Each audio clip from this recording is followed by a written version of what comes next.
আসসালামু আলাইকুম ওয়া রাহমাতুল্লাহি ওয়া বারাকাতুহু। আজকের এই অনুষ্ঠানে আমরা অত্যন্ত আনন্দের সহিত উপস্থিত হয়েছি। আমরা জানতে পেরেছি আজকে আমাদের এই অনুষ্ঠানে উপস্থিত হয়েছেন আজকের অনুষ্ঠানের মধ্যমণি আমাদের সকলের অভিভাবক জনাব professor doctor Jamal Hossain sir আজকে আমাদের কলেজে অধ্যক্ষ হিসাবে জয়েন করেছেন। স্যারকে আমরা সকলে ওয়ার্নেস ওয়েলকাম জানাচ্ছি। আমরা অত্যন্ত আনন্দিত স্যার, আপনি আমাদের এই কলেজেরই একজন প্রাক্তন শিক্ষার্থী এবং এটাও আমরা এই বিষয়ে অত্যন্ত আনন্দিত যে আপনি আমাদের এই আন্তর্জাতিক উপজেলার গর্বিত একজন সন্তান।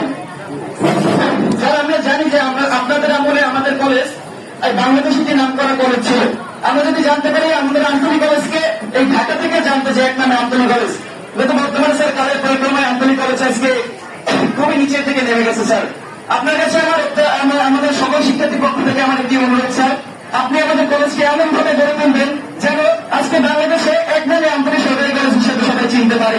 আজকে আমাদের আন্তরিক কলেজকে যেন পৃথিবীর মানচিত্রে আমি একটা ভালো একটা পজিশনে নিয়ে যেতে পারি স্যার, সেই চেষ্টা থেকে আপনি আমাদের জন্য করবেন স্যার।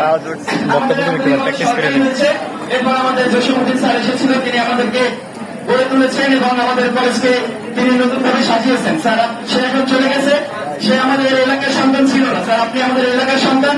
আপনার প্রতি আমাদের স্যার বিনীত অনুরোধ স্যার, আপনি আমাদের কলেজটিকে ফুলে ফুলে সজ্জিত করে তুলবেন, ফুল বাগানে কলেজ আলোকিত থাকবে এবং কলেজকে দেখে যেন মানুষ এই কলেজটিকে একটা পর্যটন কেন্দ্রের মধ্যে গড়ে তুলতে পারেন স্যার, যাতে মানুষ দেখতে আসে আর আগ্রহ করে আসে যে আন্তরিক কলেজ এটা অনেক সুন্দর একটি কলেজ। স্যার ছাত্রছাত্রীদের পক্ষ থেকে আপনার কাছে আমাদের অনুরোধ স্যার, আমরা অত্যন্ত আনন্দিত আপনি আমাদের কলেজে জয়েন করেছেন। আপনি আমাদেরকে স্যার আপনার শিক্ষা স্যার আমাদেরকে শিক্ষিত করে আমাদেরকে সঠিক পথ দেখিয়ে আমাদেরকে বাংলাদেশের মধ্যে একটি ভালো স্থানে নিয়ে যাবেন, এই আশাবাদ ব্যক্ত করে আমি আমার বক্তব্য এখানে শেষ করছি। আসসালামু আলাইকুম ওয়া রাহমাতুল্লাহি ওয়া বারাকাতুহু।